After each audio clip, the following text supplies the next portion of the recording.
Chat. Keep it alive through these lines I write. I keep it live cause I thrive. I might just blow your mind tonight. I'm so hyped, but it's no hype. From this height, it's direct hits on sight. I'm your type, lend me your ears to show you that there's something in me. I'm not giving up, I'm standing right here, holding these days hostage. And I'll make this my year. We turning fear into love, and the love's in the air. I love doing this cause nothing compares. Nothing can share that same type of feeling when you feeling them flares. They can't catch it, it's havoc. I rip to a tear, switch a scenario. My stereos, I leave them impaired.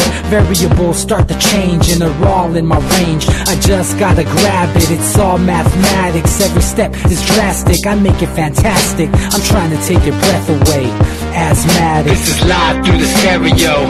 Go and let it blow, blow through the stereo. I'ma let them know through the stereo. Yo, here we go through the stereo, stereo. This is live through the stereo. Go and let it blow, blow through the stereo. I'ma let them know through the stereo. Yo, here we go through the stereo, stereo. Yeah, just nod your head with it. So explicit and vivid. Every image is intricate, intimate. I put my all into it. No scrimmage and no rules. I'm a pro tool. Hear my heartbeat beat into the vocals. I'm so loco, lost my mind, oh no. It's ponderoso, dope, so no overdose, cause it's dope, yo. Man, this is house grown, mixed with some milestones. So I let the style flow down like the Dow Jones. Bringing it with some foul tones, letting the crowd know we getting loud, so it's eardrum rudiments. Yeah, we bring it rude again. Move, little hooligan. Music for tuning in, full time to the 10. I'm on my clock like I told you. I'm doing this for dreams. Hey everybody, welcome back to the Anti-Media Radio Show. Once again with your host Nick Bernabe here on UCY.TV, where you can find us 5 days a week, same place, same time. Bookmark us and check us out. We have different hosts every day of the week. Jake, DB, and I are here Monday and Wednesday, joined by Manny most of the time on the call-in line. He hasn't called in yet, but hopefully he'll join us. You got SM Gibson on Tuesdays and Thursdays, and LeVon on Fridays for a little bit of a different show than what you're used to. Here we're always a little bit more on the cynical side of things, criticizing the state of affairs, but that's what we do at the Anti-Media for the most part, figuring out who and why is corrupting our way of life for here in the U.S., people around the world, and everyone that's affected by U.S. policies, foreign policies, the drug war, the cop violence, all the shit that's being done around the world. Who knows? I mean, it's being done every day. There's new stories every day. So anyway, that's what we're doing tonight. I'm joined here in the studio by Jake Anderson. What's up, bro? Not much. Just Manny just shared a photo to my timeline. For the capture and return of El Chapo. $5 million reward.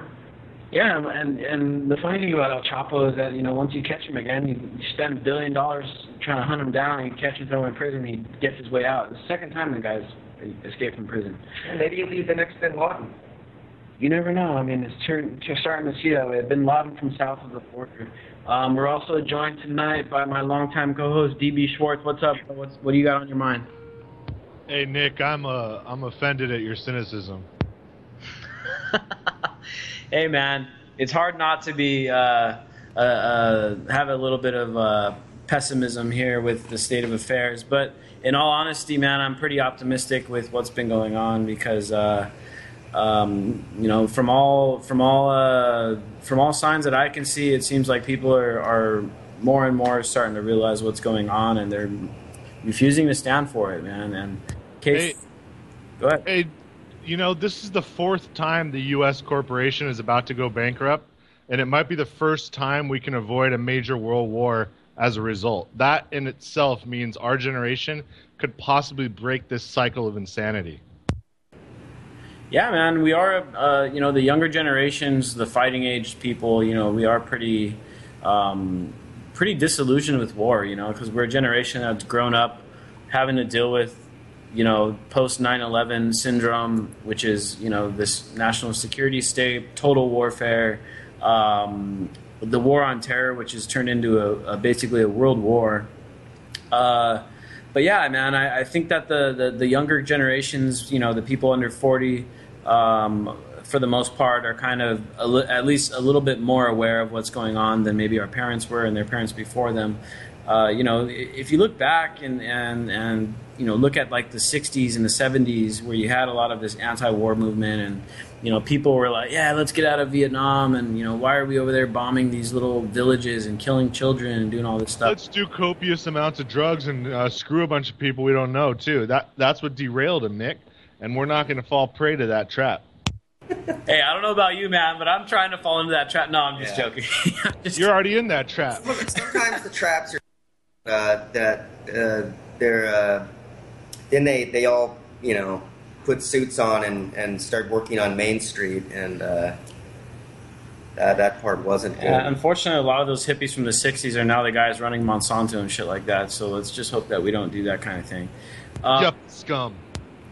So we are joined on the call tonight by Manny Aguilar. How are you doing tonight, Manny? Yeah, I'm doing really good and stuff like that, you know. What's up, TV Shorts? What's up, Jake? I just sent Jake the story of the day, you know, stuff like that. Just, you know, really just kind of, it's a lot of things happening and stuff like that, obviously, you know, and all that, you know. But I want to know something right now, dude. I mean, I'm glad DV's on the call, too, you know. I know DV, I don't know what's up with him on that, you know, but I know you're a ladies' man, Nick. But I didn't know Jake was a ladies' man, man. What is this? Vanilla Brothers going to be auctioned for a date on Burning Man? Are you kidding me? Wait, what? Really?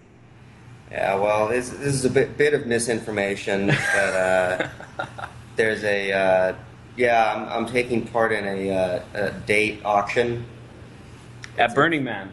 No, it's happening actually this Friday. It's a fundraiser for the Burning Man group I'm going to be a part of. Nothing lascivious is necessarily going to happen. The parameters of the date will be defined at the time of the auction, and I was like, date will take place at Burning Man, and I would say I'm a ladies' man in as much as I respect ladies, to answer your question. So, okay, Jake, well, if someone buys your services, do they get all of your services? What's that? All I want to know is, are you going to give them the full package if they put down that money? Look, I mean, there's an appliance that's broken, you know. Oh, wow. Oh, wow. So, Well, get serious about something, Hey, because I don't trust the government, you know. Weird place. $5 million for the Chapo and the government?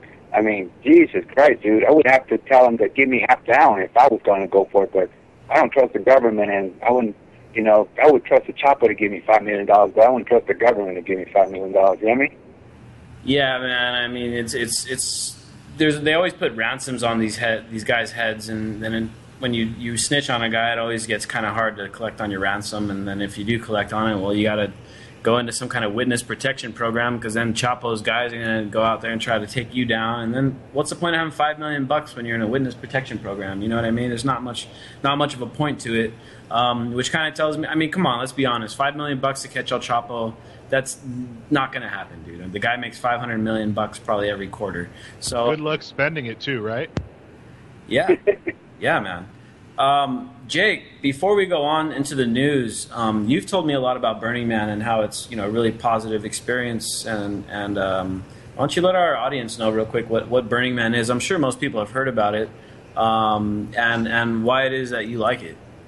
Yeah, well, Burning Man, you know, it's been around for a while. It's a festival that takes place out in the Black Rock City Desert in Nevada. It's kind of basically right out in the middle of nowhere. It's a very unique geographical little spot because of the alkaline dust and whatnot. And essentially, it's a, you know, Burning Man is a, you know, it's a big kind of festival celebrating art, all forms of human expression, decommodified. There's no selling of marketing or services, of products or services of any kind out there. It's a gifting community. It's based on radical self-reliance, expression, inclusive to all people, leave no trace behind, environmentally friendly. That's what's cool about it that I really kind of like, is that, you know, they get a couple 100,000 people out there in the desert for this huge camp out festival, but when they leave, there's no, you know, they clean everything up. It's not like they leave a huge mess behind. Like literally, you won't be able to know, you won't be able to tell that they were there. In fact, many people say that they leave it in better shape than when they first got there. Right, they do, and the foundation that runs it, you know, they donate to the local schools in the area. They build solar panel facilities. I mean, there's a lot of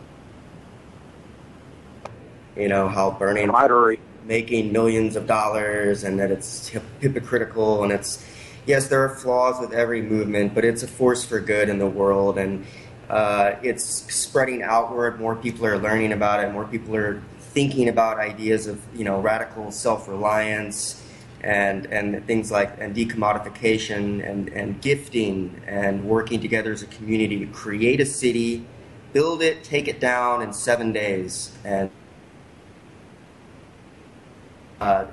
it's a pretty unique experience. It breaks my heart to think that anybody would never experience it at least once in their life, because it's truly one of the most unbelievable things I've ever experienced. Yeah, a lot of people I know, they call them burners. You know, the people that go there every year, they call them burners. A lot of people I know that are burners are, you know, they're also activists. And right. So it's a great place to go and meet like-minded people as well, do some networking, meet some new friends, and that kind of thing. So yeah, check out Burning Man. I second what Jake Anderson just said too, because I experienced it once, and I saw camaraderie, and I saw some. I mean, it was one of the most awesome things I've ever seen in camping, and I don't care for camping, so that tells you something, you know. So I second what Jake said. Did you go?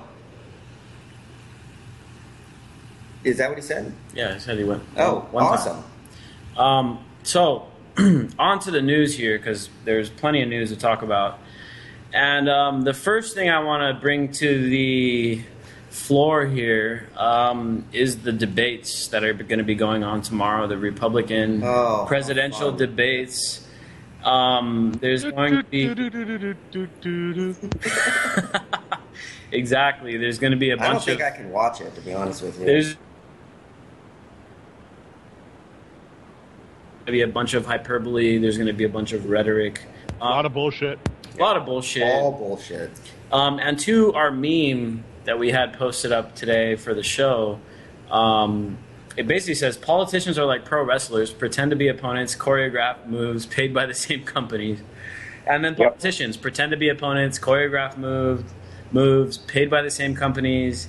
Yeah, that's pretty much true. As we've covered in depth on the anti-media recently, it turns out that both Marco Rubio and Hillary Clinton are taking major funding from the private prison industry, which is one of the most horrible industries in the country. They're partially responsible for mass incarcerating victimless criminals, including drug war victims and things like that. And Jake covered it recently as well. It looks like Jeb Bush is also working with, at the very least, he's working with the same lobbyists. We don't know how much money he's taken from them yet. But he, in a very major way, is working with these private prison lobbies. And then we also have everybody's favorite Democrat, which is Hillary Clinton, who is taking major funds from the private prison industry. She's also picking up major funding from Citigroup and a bunch of these big banks, including Goldman Sachs. And then you have Jeb Bush on the other side that is taking major funding from Goldman Sachs as well. And we all know that all this politics is a big act. These debate questions are basically pre-vetted by the candidates. They already know what they're going to be asked for the most part. So at the end, it really does come down to who can act the best, who can remember their lines the best, who cannot, slip up. We all remember Rick Perry back in 2012. Hopefully everyone remembers this guy. This guy's a total joke. But in 2012, the thing that really hurt his chances was that he couldn't get his words right. He kept getting stuck. He said he was going to get rid of like 4 branches of the government. He couldn't even name which branches of the government he was going to get rid of in the debate, and this is part of his platform. But they've upgraded his model, Nick. Don't worry. Yeah, and then Ron Paul had to finish his sentences for him. Ron Paul's like, no, I know which departments you meant, because Ron Paul actually knew what he was talking about. But Rick Perry was saying that, I'm going to end these departments of education, but I just can't name which ones they are, even though they're major cornerstones of my political platform, which kind of just goes to show that these guys are actually not writing their own political platforms. Obviously, they're written by people that are probably PR specialists that know what the Republican base is going to eat up. If you look at Trump and his comments regarding Mexicans, I mean, that is a perfect example. Unfortunately, a bunch of these people that are Republicans are pretty ignorant when it comes to immigration. And when Trump comes out and says something like, all these Mexicans coming into the country are rapists and criminals, well, unfortunately, a lot of the people in the Republican Party actually believe that shit, even though it's not the case. But, what I'm expecting, and I'm going to go around the round table here to try to get everybody else's opinion on this, and we're also going to open the call lines up for anybody in the audience that wants to chime in and let us know what you think is going to go on in the debates tomorrow. If you want to call in and join us, it's 718-717-8296 to call in, join the line. Make sure that your phone is on mute and that your radio is on mute if you call in, and then we'll get to you once we get the chance. But my first bit of information, forget Trump and his comments, but I just want to talk about the overlying agenda that's going to come out of this debate, because we all know that Fox News has a very pro-war stance in the media, and they are one of the biggest critics of the Iran deal, the nuclear deal with Iran, the one that's supposedly going to keep us from having another war out in the Middle East. But what I'm expecting in this debate is that it's going to be more or less about hyping up the Iran threat. It's going to be talking about how Iran's going to blow up Israel, how Iran is going to blow up the U.S., how Iran is going to take over the world. And every single one of these candidates are going to be trying to one-up each other and say, oh, well, I'd bomb Iran first. No, I'd bomb Iran first. And Trump, well, I'd bomb Iran before I even get into office. Yeah, well, I'd bomb them twice. I'd bomb them twice. And I'd bomb Iraq just for the hell of it, like we did after 9/11. But yeah, dude, this is what I'm expecting to come out of this debate tomorrow. It's on Fox News. It is the Republican debate. It's going to be a pro-war propaganda publicity stunt and nothing else. That's my opinion. Jake, what do you think? Yeah, and I think you're right. I think it's. I think they're gonna pitch it like a wrestling match. They're gonna have Trump as the villain, and everyone will take some shots at Trump to make themselves look better. They'll have probably Is Rubio in the debate? Yeah, Rubio's in there. Rubio and Rand Paul made the cut. Rubio will square off with Trump for a minute, maybe over immigration. You're right. It'll be pro-war propaganda. It'll be. I also think there'll be some populist posturing in there. I think they're going to have to talk about the economy a little bit, and then of course it will be. They'll all take their shots at Obama, and But yeah, no, I think you're right. I think it's going to be a total propaganda fest for war. And for corporate America, building big business, and what else do you think the discussion for defunding Planned Parenthood on a nationwide level is, except to make the huge conglomerate healthcare industry even that much more massive and bigger when all these people are flooding to Obamacare? I mean, does anyone not see that?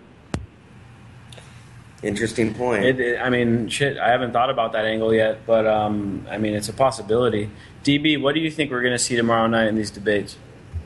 I mean, that's what I think's going to be the headliner, as asinine a notion as it is, since the easy and righteous way we go about it is single payer healthcare that covers us all, and it covers us with encompassing healthcare. And if nobody's going to bring that up, and let's think about this. 50% of bankruptcies in the U.S. are due to hospital bills that are completely ridiculously inflated. I mean, I saw a guy who had a rattlesnake bite and a $150,000 bill, and he went bankrupt. Right, yeah, I saw So, that. Dude, we got to change the system. If none of these guys are talking about that, they're all shills. No, Republicans, there's no way the Republicans are going to talk about a single-payer health care. That's demonic socialism to them. Yeah, man, that's the thing, dude, is that these political debates, they never get down to real... to them, not to me. They don't get to real fixes, dude. They don't get down to real fixes. Even the whole Obamacare thing, man, Obamacare is just a big bailout for the insurance companies for the most part, man. And that... Well, it's still private insurance, Nick. Like, they can jack the rates up. They're going to keep merging until there's like one or two of them, and then there's no competition, and you just take A or B, like Democrat or Republican, both screw you. Yeah, exactly. And there was just a big merger that went on. I can't remember the two names of them, but there were two of the biggest health insuring companies just merged together, and then two of the other biggest ones are now, well, we got to merge together too to compete. And like you said, it probably will boil down to two insurance companies, and that's all been part of what these guys have been trying to do this whole time, man. They're creating monopolies for their buddies that run the businesses. The businesses are the guys that fund the campaigns. I mean, we're going to get into that pretty in depth. We got a great story on the anti-media that did not get enough attention today online, but we're going to talk about that once we get through to Manny. And Manny, I want to know what you think is going to go on in these debates tomorrow night. I think they're going to try to slaughter Hillary Clinton, and I'm sure Bernie's numbers are going to come up and stuff like that, you know. And I found out that he's going to be marching at the Rose Parade and all that good stuff. And I think they're just going to be pointing fingers at each other because politicians, basically it's going to be a big circus because they're like actors. Everybody, you know, depending on what screenwriter they get, that's what they're going to be talking about. I think Cuba's going to be mentioned a little bit. They're going to probably tell Obama that was not the good thing that he's doing friendship with Cuba and stuff like that. So I'm sure he's going to take a hit there somewhere and stuff like that. But, you know, one of the things about democracy is people were saying to me, well, you've been supporting Cuba and all this. They're communists. Well, yeah, great. They have free education and free free health, you know, and we don't have either and stuff like that. And it's just like what DB said about why people go bankrupt and put that on hospital bills. Do you know how many students are already going bankrupt because they can't pay the student loans? So those are the subjects that they need to talk about and stuff like that. And they need to start talking about the three-party thing, you know, because one of the things that really got me is when I found out that Jill Stein and her partner her partner as vice president got arrested just for trying to join the debate, you know. Yeah, that was back in 2012. They tried to get into the debates, and the third parties are excluded from the debates. They don't get any airtime. They don't get any media coverage. I probably, you know, anyone that doesn't get their news from alternative media probably doesn't even know about Jill Stein or who Jill Stein is. So anyone not aware, Jill Stein is the Green Party candidate. Cuba could be a major play. If anybody hasn't noticed yet, the Republicans, they've already given up on the black vote, but they're going to try to get the Hispanic vote, and that's from all the positioning I've seen so far leading up to this point in time. What I've noticed is that the Republicans are going to position themselves to try to win the Hispanic vote. I think Trump is only a pawn in that plan because Trump is only there to make other guys look good, like most likely Rubio. And Rubio's been my horse from the very beginning. I've said it from 6 months ago. I said Rubio is most likely going to be the next president of the United States. Trump is only going to play right into Rubio's hands in the debates. I don't know if that's going to come out yet because Trump is still making a lot of money for the people in the mainstream media because he makes all these stupid remarks and it gets them a bunch of headline clicks. But in the end, when we talk about the serious candidates, you know, Trump is not a serious candidate. Rubio is a very, very serious candidate. Except Nick, I think the Republican Party killed itself because they've really been known as the biggest backers of Goldman Sachs, and Goldman Sachs is almost single-handedly bankrupting Puerto Rico right now. And all a political analyst has to do is connect those two dots. And how's any person of Latin descent going to vote for any Republican candidate, really? Well, I mean, I'd have to argue with you there a little bit because the last president to get major funding from Goldman Sachs was Obama. Right? So how are they going to vote for either? 2008, Obama was the Goldman Sachs candidate of choice. 2012, Goldman Sachs gave their money to Mitt Romney, which he lost, so that doesn't really matter. This time around, it looks like Jeb Bush is getting most of the money from Goldman Sachs. However, Rubio, one guy gave Rubio $11 million. That's the single largest donor out of the entire field so far. But yeah, the debate tomorrow, we're probably not going to see any substance. We're going to see a bunch of warmongering. We may see a bunch of anti-immigrant rhetoric. I don't think so, though. I really do think the Republicans are going to make a move for the Mexican vote. They got Rubio up there. He speaks Spanish. They got Jeb Bush up there. He speaks Spanish. His wife is Mexican as well. They're going to try to use identity politics to trick Hispanic voters into voting for the Republicans. By any means, I'm not sitting here saying, oh, the Democrats are a better choice. The Democrats aren't a better choice. The Democrats are the same exact choice. But the fact of the matter is, the Democrats had their 8 years in office. And if you look at recent trends, you got to have one party in office, and then you put the other party in office. And then the other party can blame the former party, just like Bush came in, and Bush was able to blame a bunch of shit on Clinton. And then Obama came in, and Obama was able to blame a bunch of shit on Bush. And then when Rubio or Jeb Bush gets in, they're going to sit there and be like, oh, all of our problems because of Obama. And this is what these guys continue to do. But in the end, they don't do anything that actually fixes the problem. They just blame it on other shit, and they make a bunch of tinkering reforms that don't actually get down to the root of the problem. And in the end, it's the taxpayer, the American voter, and everybody else that lives within the boundaries of the U.S. that ends up being subjected to having our money stolen and used for foreign policy, for bailing out the banks, for quantitative easing, you name it, dude. All the shit that Obama's done, it's more or less been exactly the same shit that Bush has done. Yeah, they've sold it a little bit better. It's come off as a little bit of a nicer guy.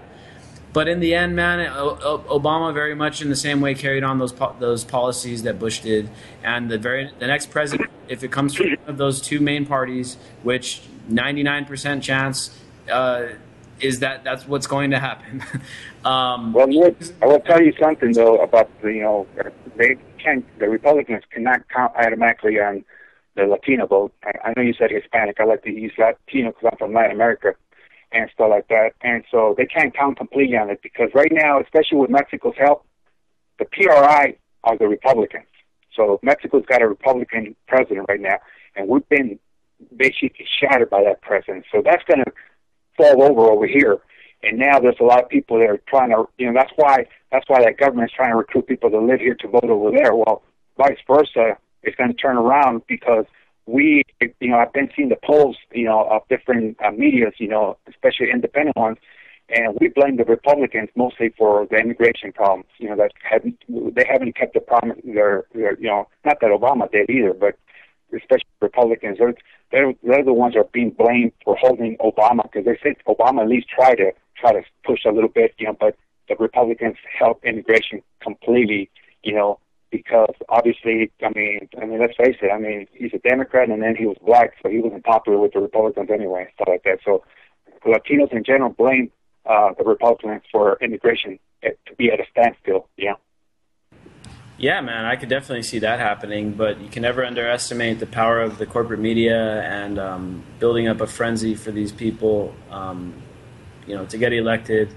And, it's still up in the air. I think that all this shit is orchestrated. I don't think there's any guesswork that goes in. That's true. I got into a great argument last night with one of my close friends about voting and all that stuff, man. And, it's something that we've been experimenting with for a really long time. Democracy has been around since the Greeks pretty much invented it, more or less.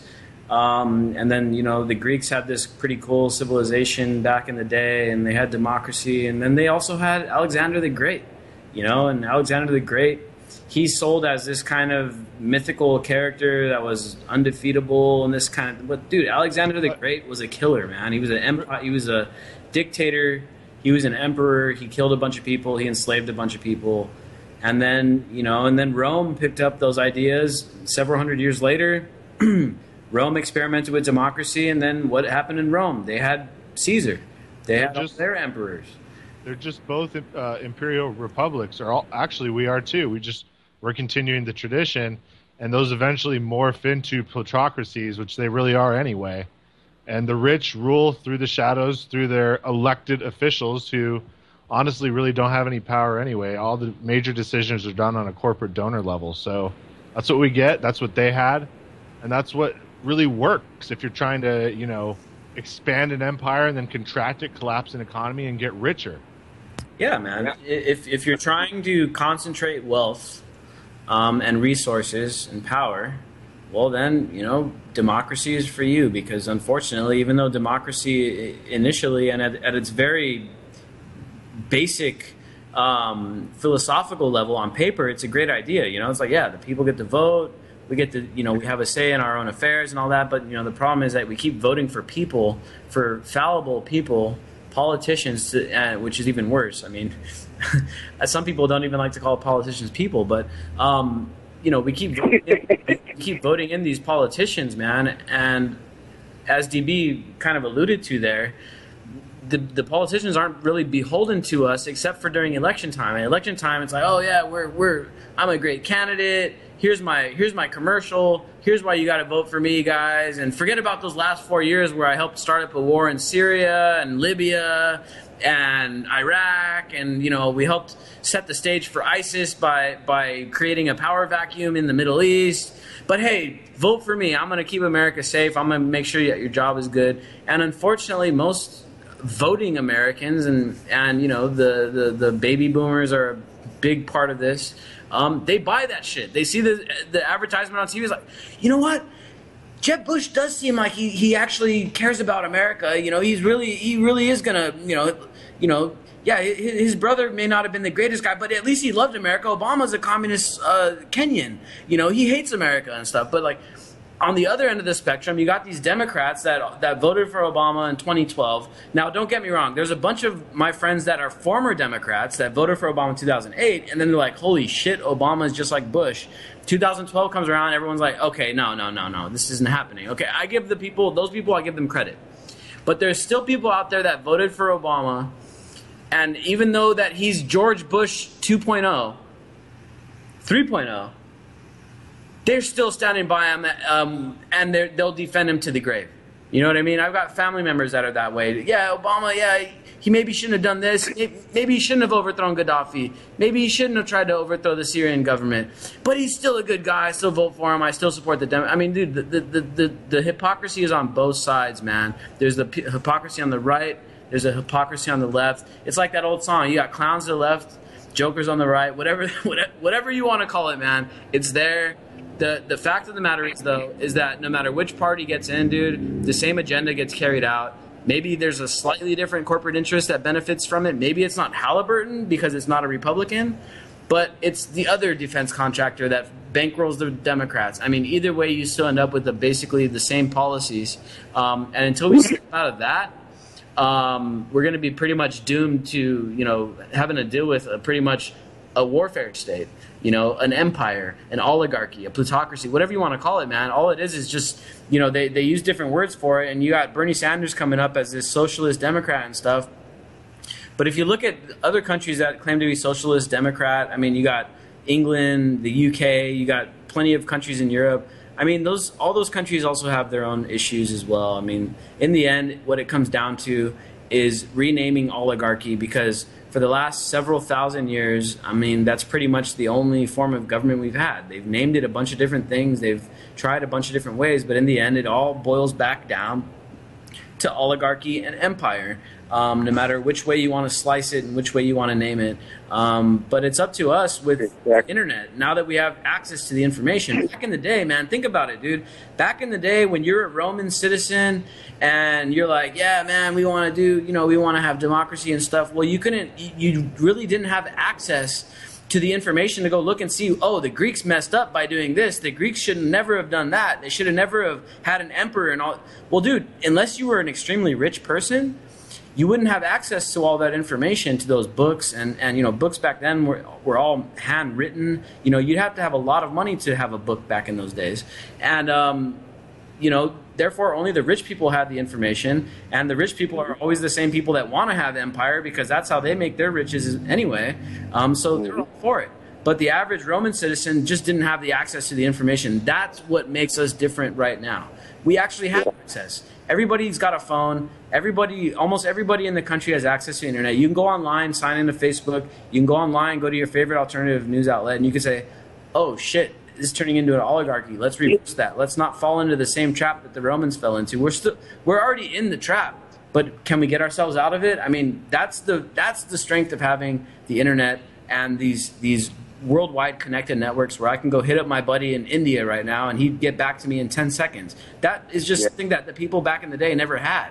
And the information. Nick, people being brainwashed, like I said, they're over-medicated, a lot of them, and then a lot of them, they'll fall for anything because it's like religion. It's like all these religions or the cults or whatever, they convince people that, like for instance, the Jonestown, people that drink this because they'll go here and stuff like that. And it's just incredible. It's just what the flag, it's just incredible what people will believe. Now I got one of my best friends that I'm not really talking to her because we had an argument on Friday because she's Mormon. So she's very, like believes in everything like a robot. I call her a Mormonoid, and she tells me she's going to vote for Donald Trump. I almost fell off my chair. You know what I mean? Like, what's up with that?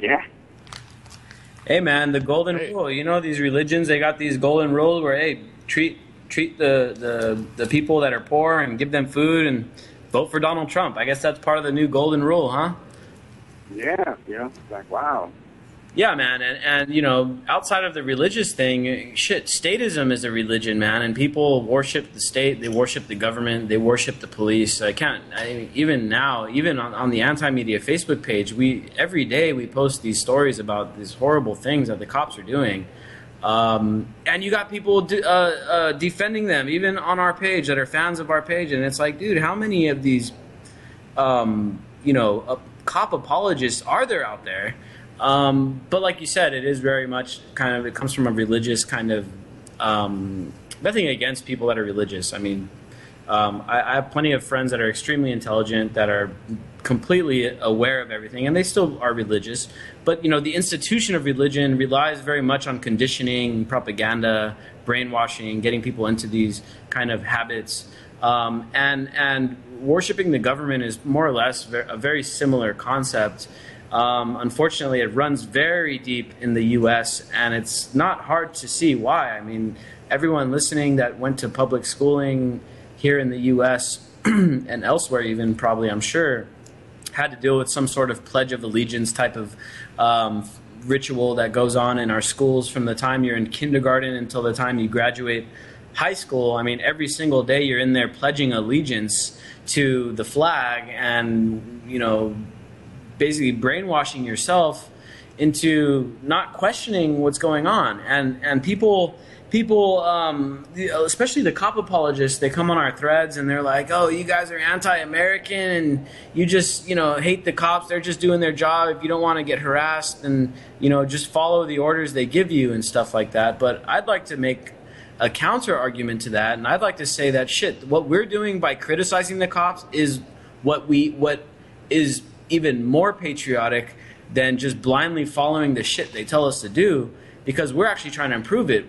We may criticize the cops, and we may go to the extreme and saying all cops are bastards. We posted an opinion piece by it the other day. Now keep in mind, we post opinion pieces.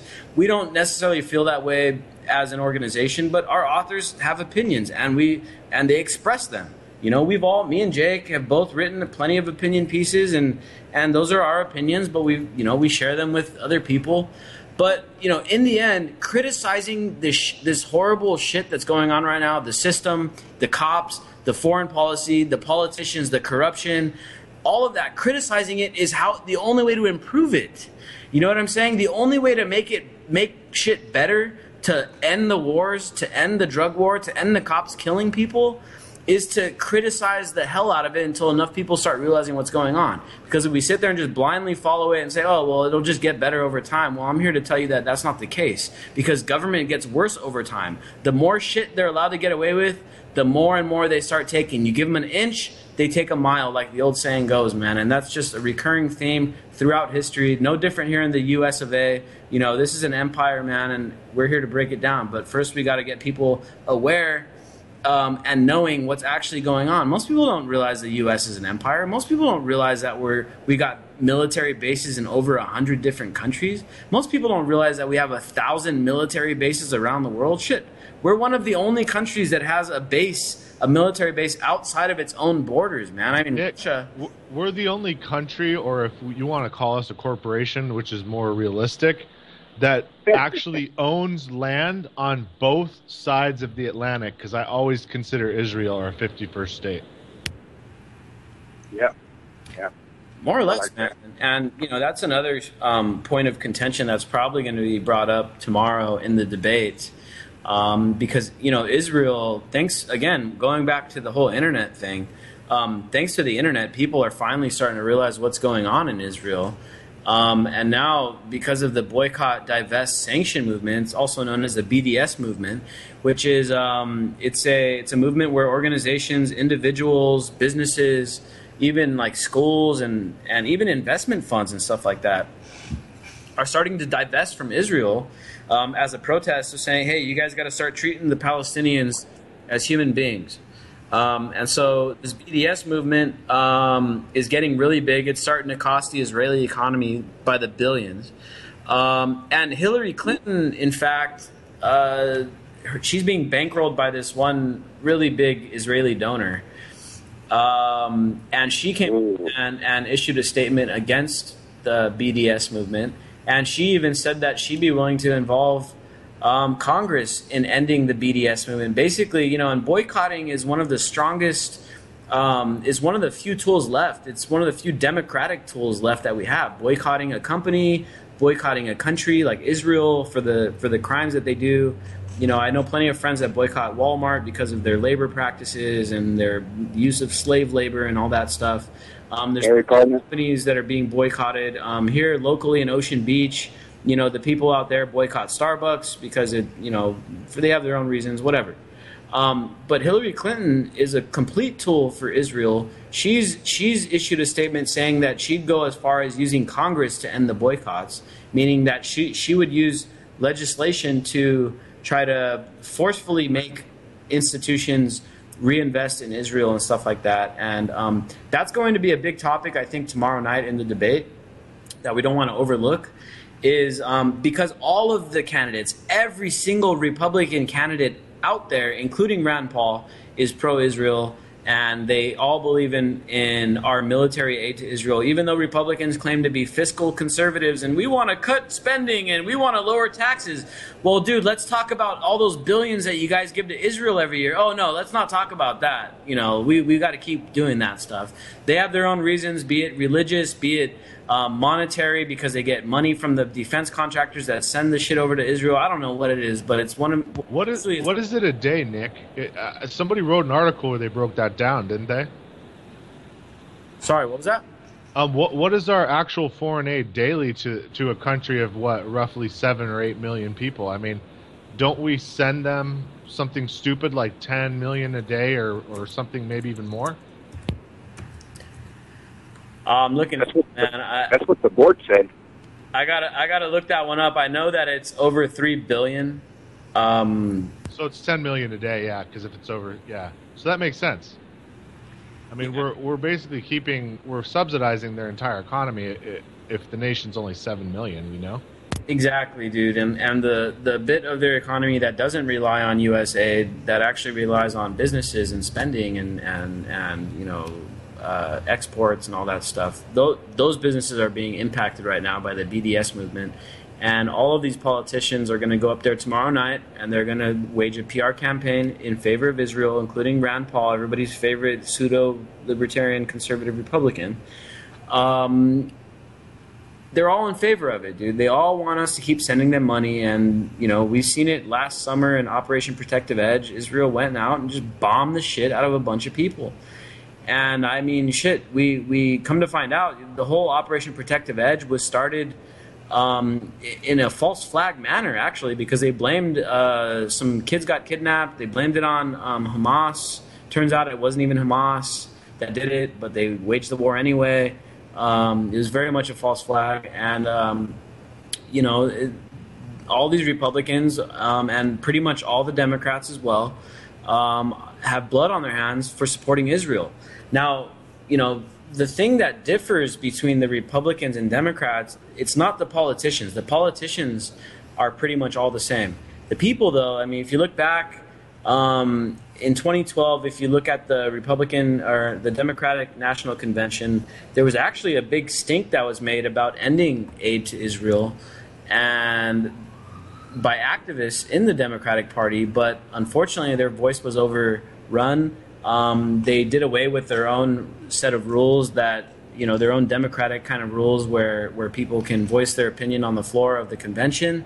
They overrid their own rules to shut up these people that were trying to get defunding of Israeli foreign aid onto the Democratic platform. It never happened because they broke their own rules and made it not happen. So it kind of just goes to show you, even though there may be good people in either party, there may be a libertarian wing of the Republican Party, there may be a progressive wing of the Democratic Party, and maybe those small portions of those parties actually do have good intention, at least from their own opinion. They think that they have good intentions. But in the end, the party establishment, both of these parties are actually corporations. They overrule the activists, and they basically toe the line for the special interests. Looking at Israel, man, the biggest people that make money from sending aid to Israel, it's pretty plain to see. It's the defense establishment. It's the guys that make the jets, the helicopters, the bombs, the drones, all the shit Israel uses to blow up Palestinians.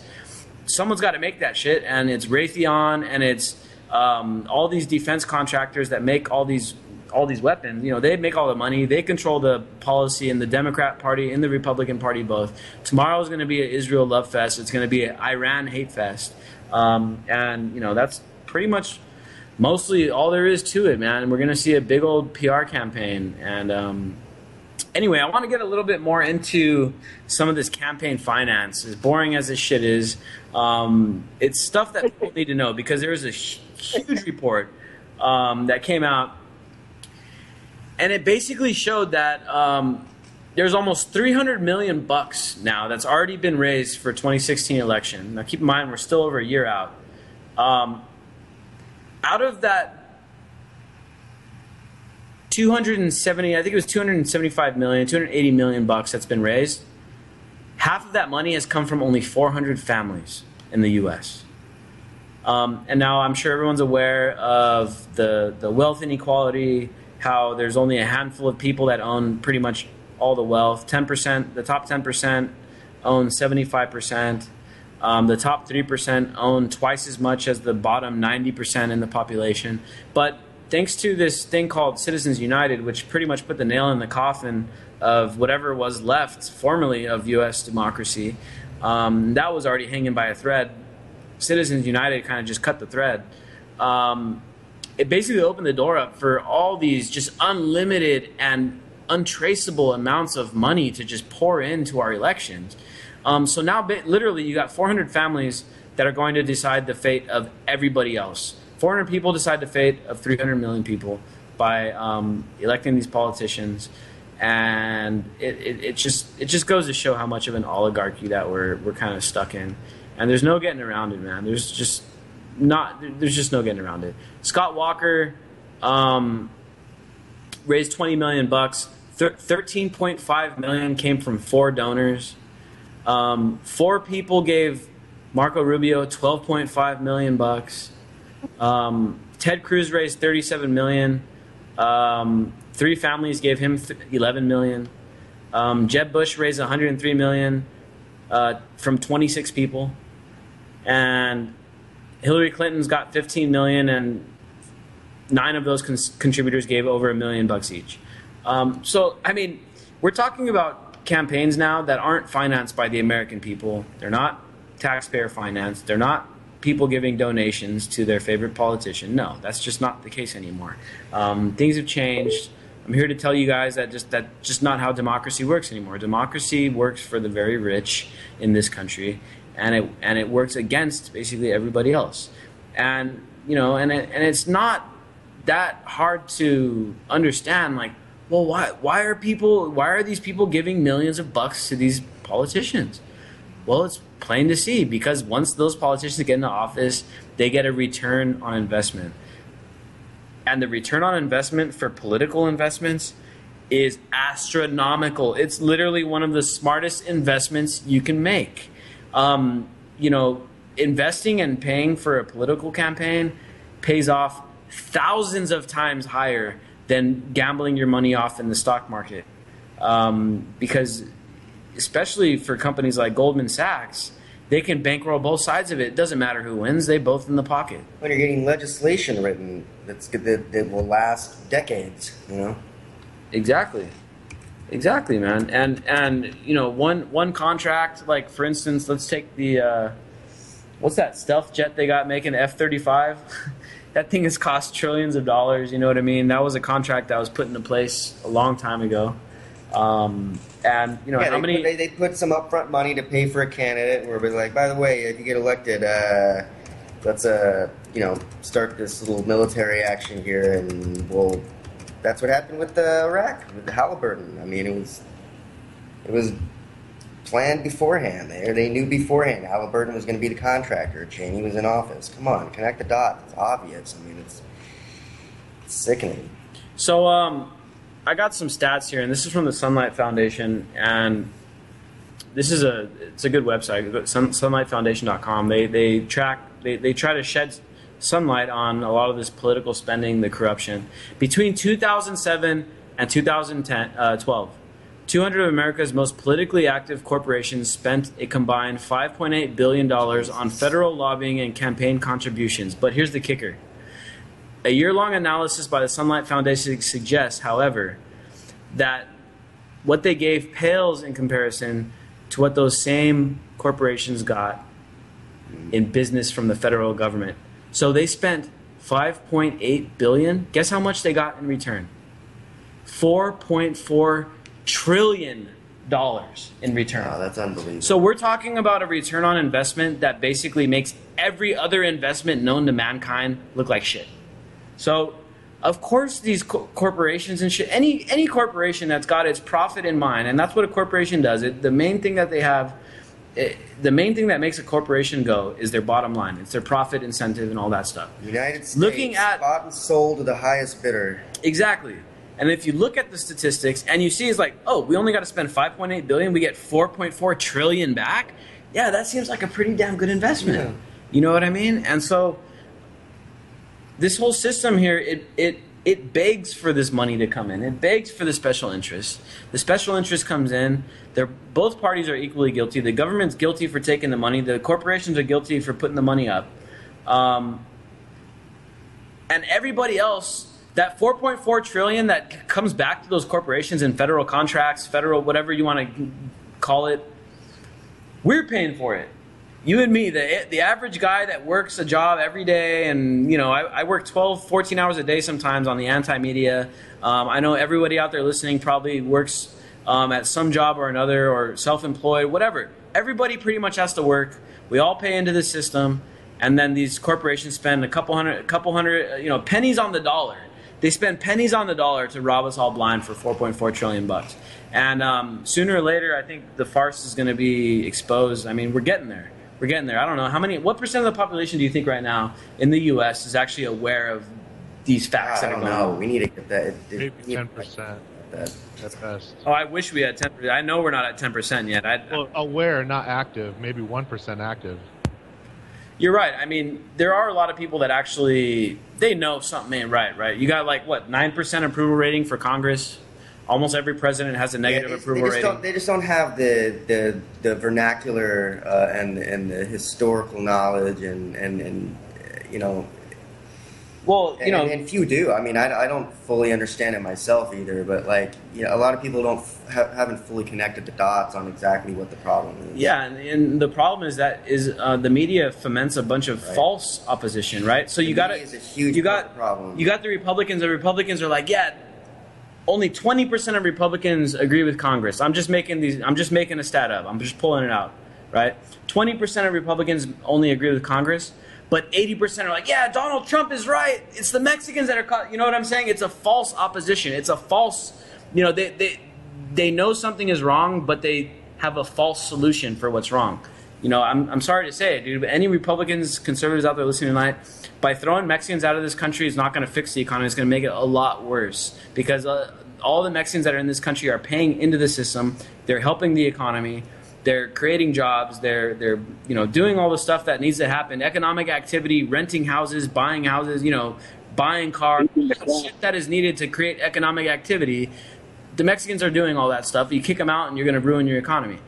So all of the opposition, unfortunately, Congress has 9% approval rating. Does that mean 91% of people know what's going on? No. 91% of people have their heads up their asses because they watch Fox News, CNN, and MSNBC. You know what I'm saying? So, you know, it doesn't matter that there's no approval rating for Congress. All that is used for is to create the next scapegoat and to elect the next politician that may be from a different party or may have a slight different rhetoric. But when they get in office, they get elected, well, guess what? The same exact shit gets carried on. The problem is a lot of people, I think, get it. I think maybe even more people than you think get it. I think a lot of people they're tired. They bought into a system a long time ago. They're scared of the idea of a system changing. They're scared of an idea of a dream that their parents, their grandparents bought in, fought and died for. People are scared of seeing this system collapse, letting go of a God that they worshipped. I think a huge part of it is just ideology fatigue and the true death of the American dream. I think it goes a lot deeper psychologically than just not getting it. I think. Oh, definitely, man. And let's be honest, we have so much more competition now for resources than at the end of World War II when we started our glory decade, at least for the people that were the right kind of people. We had that, 15-year till the 1960 where we had all the material goods we ever wanted. We've tapped so many things now. People have no idea that fracking is out of necessity. This is how idealistic I was, because I voted for Obama in 2008. And I truly believed that when he got into office, I thought on his opening day he was going to get on national television. I thought he was going to apologize for the wars and end them. Day one, I thought he was going to end the wars. And the days just kept creeping by. The weeks just kept creeping by. And it was just and then, it just came out a couple days ago that he now authorized strikes in Syria against the Assad regime. And he just started... Well, I have an advantage over you guys coming from another country, not trusting the government and not trusting the cops. I came with my eyes and ears open. I mean, I didn't trust the damn government over there, so I came down here and I said, I ain't going to make that mistake again. You know what I'm saying? Yeah, man. And from that perspective, you had a leg up on a lot of the people. And the other thing to think about too, and this really came to light to me in Greece because you saw that Greece referendum recently about the bailout with the IMF and the austerity measures and all that. 60% of the people said no to the austerity measures and to the bailout. But it really came down to it. The vote broke along age lines. It didn't break along party lines. It didn't break along ideological lines. As Jake was mentioning, a lot of the Greek people, especially the older generation, they got a vested interest in their pensions, in their retirements, in their way of life to keep the old system in place and to continue to be part of the euro. The same exact phenomena goes on here with the baby boomers. I mean, these are people that are going to be heavily reliant, if not already, on Social Security and all these entitlements and all that stuff. These are all things that people our age have pretty much already understood that we're not even going to be able to have access to this shit. Social Security is going to be bankrupt by the time we're of age to get it. Medicare, Medicaid, all this shit.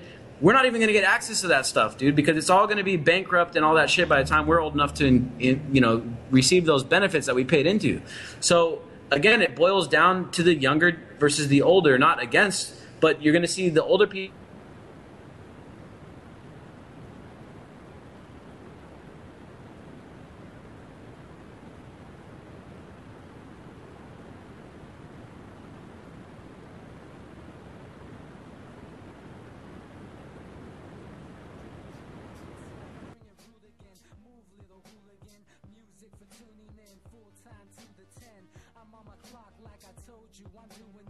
dreams we pursuing, but call it a reality, cause there's no illusion. This is live through the stereo.